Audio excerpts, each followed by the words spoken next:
Pada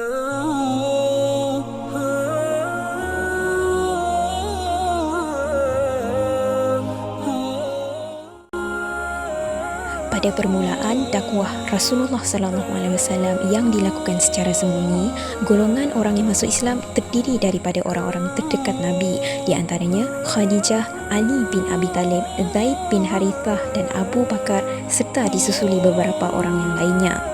Mereka dikenali dengan nama As-Sabiqul Awwal.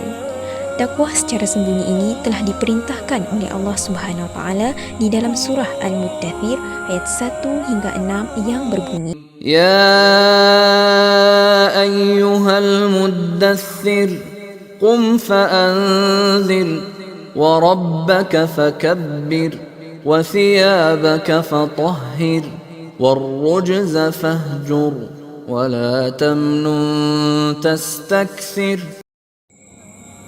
Nabi Muhammad SAW sangat menantikan wahyu kedua, berbeza dengan wahyu pertama yang mengkhabarkan tentang kerasulan beliau.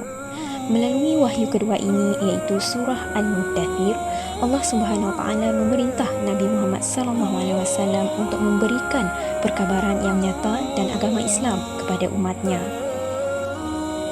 Setelah wahyu turun, hati Rasulullah SAW merasa tenang.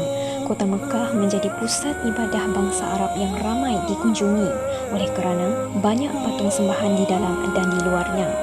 Majoritinya penduduk Mekah adalah daripada para penyembah berhala seperti orang Nasrani, Yahudi dan sebagainya. Pemujaan kepada berhala bukannya sesuatu yang senang dihapuskan, namun ianya memerlukan kekuatan yang besar untuk berubah. Rasulullah SAW memutuskan dakwah secara sembunyi dengan menunggu keadaan berpihak kepadanya. Apalagi beliau membawa ajaran baru yang melarang penyembahan berhala dalam ibadat dan memperbetulkan akhlak masyarakat zaman jahiliah tersebut. Setelah mengajak kaum keluarga terdekatnya masuk Islam, baginda mengajak sahabat terdekatnya. Semuanya dipermudahkan oleh Allah.